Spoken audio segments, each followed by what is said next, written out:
former Brexit Secretary, Conservative MP David Davis right now. Good morning to you, David. Good morning. Lots to talk about. The government's big reset, green plans, the Christmas, Brexit and everything, and very little time, but we are going to race through it all. Right. There's an awful lot to get to. The question I've been asking lots of the Tories at the moment is who've actually voted for the lot of the policies that we're getting right now. We know, and certainly when it comes to the issue of Christmas, we're told we'd have this big reset, Dominic Cummings out, all this, things would change. We're in a lockdown. The lockdown ends on December the 2nd, and we are told, thanks to you, we've got that emergency legislation all falls every 6 months, and there's going to have to be another vote on whether or not we go into another lockdown. But there is now the possibility that we won't actually be able to spend time with our families on Christmas Day unless we're all very good before then. Do you think Tory voters or any other voters are going to put up with that on Christmas Day? Well, I don't think they're going to like it very much. And of course, one of the key things about lockdown now is a lot of people don't obey it. There was a study done of people who'd actually got the illness and were symptomatic, and those who had it and were asymptomatic. And they found that 70% of those who had the illness isolated themselves properly and went into proper quarantine. Less than 30% of those who were asymptomatic did. So, it's a good indicator that the more irrational the policy appears to be, the fewer people that will follow it. So it will fail. And I know that if we go into another lockdown or continue this lockdown on December 2nd, a much larger number of Tory MPs will vote against it. I'm quite sure of it. Well, we know the group's now up to 70 opposed. The majority is only 80. But of course, with Labour MPs voting for it, and again, they want, most of them want a longer, harder, deeper, earlier lockdown. They want lockdown forever, as far as I can tell. But I'm afraid that's true. Yes, we're in this bizarre situation. We've got the Prime Minister now, Dido Harding, the head of Test and Trace, self-isolating 14 days because the app has pinged on them. Prime Minister obviously came into contact with a Tory MP who's tested positive since.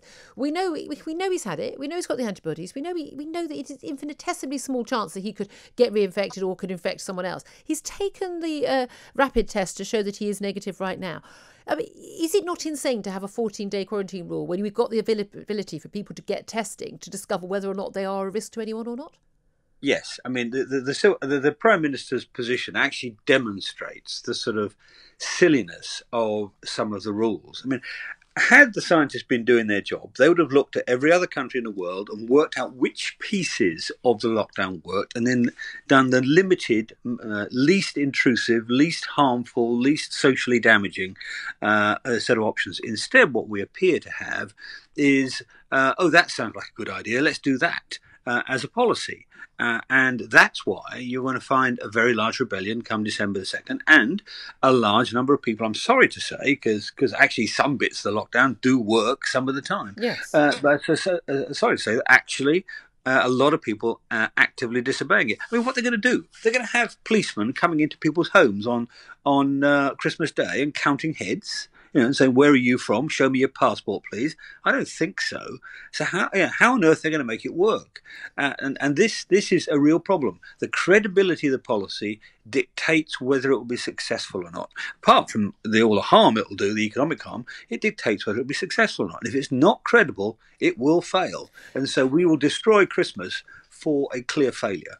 And how credible is the government's new green industrial strategy? A 10-point plan being announced by the government today. The Prime Minister's petrol and diesel cars, new sales banned from 2030 brought forward. It's only 9 and a bit years away. A huge effect. It's the second biggest purchase most people ever make is their car after their home, if they can afford to buy their own home.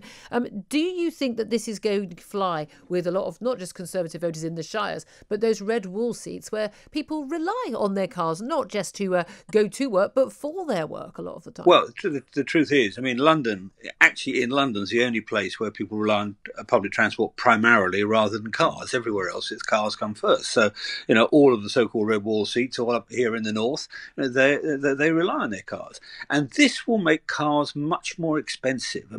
If in 2030 you can't sell a new petrol-driven car, all the prices of second-hand cars will go down to not very much, and so the depreciation of cars will increase dramatically, and that will have a big impact on leasing costs, on contract hire costs, all the costs. People these days, a large number of people actually lease their car these days rather than buy it outright, and it will it will probably near double the cost of car ownership. And that's really serious for lots of people, for their daily going to work, for their contact with their families, for their going out and doing the shopping. All will suddenly become incredibly expensive.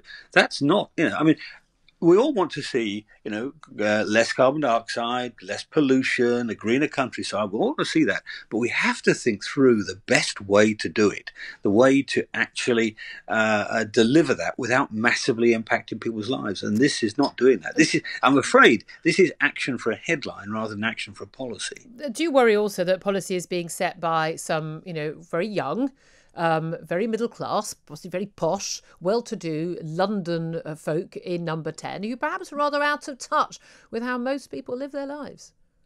Well, I'm afraid that's true. I mean, one of the side effects of Mr. Cummings' arrival, not his departure, but his arrival in Number 10, was it was massively centralised. All the policy making was massively centralised. That's caused all sorts of difficulties other ways. It's meant the operation of the coronavirus policy has been poorer, and the actual policies have been poorer.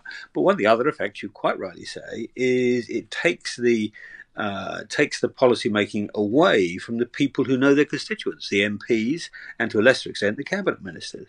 And that means you're going to get this sort of policy. You're going to get a policy which is great for London, but not great for Rotherham or Barnsley or York or Leeds or wherever, and that's quite a problem. In terms of where we do go from here, moving on from that, let's talk about Brexit, because the Telegraph's reporting on the front page today, Brexit trade deal could be just days away, because you were in charge of negotiating. You had the rug pulled out from under you by Number 10 when you were trying to negotiate. But we're now told that France may be reneging a bit on their absurd claims to fishing rights in UK waters, and that the Irish Prime Minister said there was a landing zone for an agreement now in sight. How hopeful are you? I'm hopeful. I've always said it's been a 70-80% chance of success. What you're seeing, actually, is the effect of the appropriately tough policy. David Frost, Lord Frost, our prime negotiator, is doing what we should have done from the beginning, which is lay down the rules as we see them and then not move from them, not just give away massive concessions at every turn.